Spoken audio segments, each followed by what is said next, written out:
이번 달 월급 받기도 전에 아이 치과비로 380만 원이 깨졌습니다.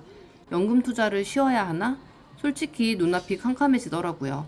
하지만 저는 결국 50만 원을 또 입금했습니다. 제가 미련하게 투자를 고집한 이유, 지금 시작할게요. 안녕하세요. 시간 한 땀입니다. 매달 투자하기로 마음먹고 계획대로 돈을 넣고 있는데 갑자기 예상하지 못했던 지출이 생기는 순간이 한 번씩 생기죠. 그때 정말 많은 고민을 하게 돼요. 이번 달 투자는 잠시 멈춰야 하나? 지금 필요한 곳에 돈을 써야 하는 게 아닐까? 특히 아이를 키우는 부모라면 이런 고민을 하게 되는 횟수가 정말 잦아지는데요.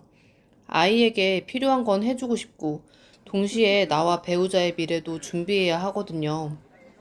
둘 다 중요하다는 건 알고 있지만, 현실에서는 선택해야 하는 순간이 찾아오고요. 저 역시 이번 달 그런 순간을 경험했는데요. 이번엔 금액이 좀 커서 크게 한 방 맞았어요. 이번에 두 아이 모두 치과 정기검사를 받았는데, 첫째 아이가 추가적인 1차 교정치료가 필요하다는 이야기를 들었습니다. 다행히 둘째는 프리홀수를 조금 더 끼면서 경과를 지켜보자 하셔서 당장 큰 지출은 피할 수 있었어요.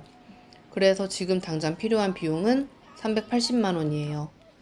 둘째 아이는 큰 아이보다 하관이 더 작아서 아마 둘째 아이도 1년 뒤에는 교정을 해야 될 것 같아요. 처음 이 이야기를 들었을 때 가장 먼저 든 생각은 이거였어요. 나 50만 원, 신랑 50만 원. 이렇게 하고 있는 연금저축을 3달 정도 멈춰야 하나? 정말 심각하게 고민하게 되더라고요. 아이에게 필요한 돈인데 우리 부부의 미래를 위해 투자하는 게 맞나 싶었어요. 진짜 월급을 받고 일주일을 고민하면서 한 가지를 생각했습니다. 아이를 위해 부모가 할 수 있는 건 현재 필요한 걸 해결해 주는 것도 있지만 먼 미래에도 아이에게 부담이 되지 않는 부모가 되는 것도 중요하다는 걸. 제가 연금저축 투자를 계속하기로 한 이유는 바로 이거예요. 부모의 노후 준비 역시 아이를 위한 준비라고 생각했기 때문이에요. 부모가 노후 준비가 되어 있지 않으면 먼 훗날 자녀에게 경제적인 부담이 될 수 있어요.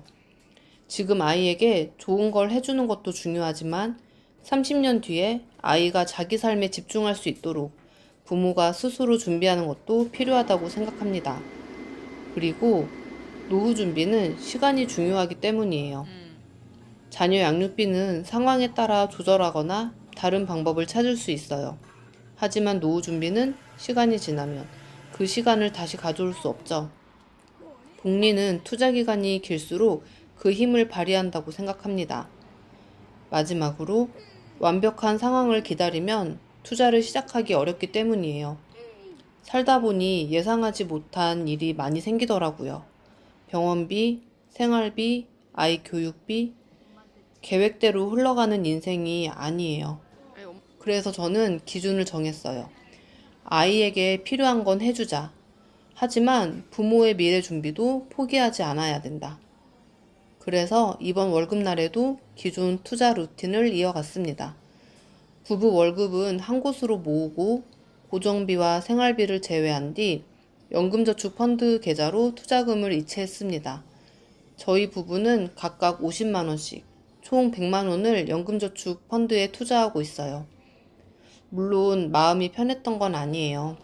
눈앞에 필요한 돈이 있는데 미래를 위해 투자한다는 건 항상 어려운 선택이니까요. 하지만 아이를 잘 키우는 것도 우리 부부의 미래를 준비하는 것도 함께 가져가야 합니다. 자, 그럼 이번 달 실제 매수 기록을 보여드릴게요. 2026년 6월 22일 매수 내역입니다. 이번 달에는 에이스 미국 나스닥 100 ETF를 추가 매수했습니다.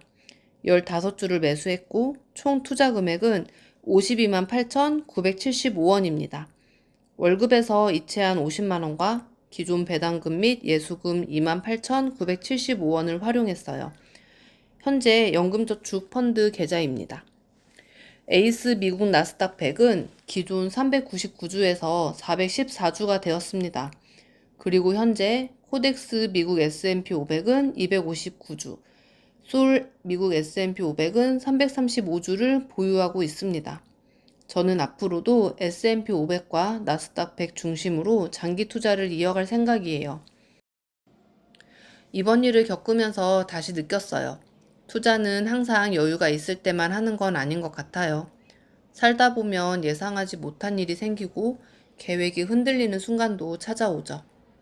중요한 건 완벽한 상황을 기다리는 게 아니라 내가 중요하게 생각하는 기준을 정하고 그 안에서 계속 행동하는 것이라고 생각합니다.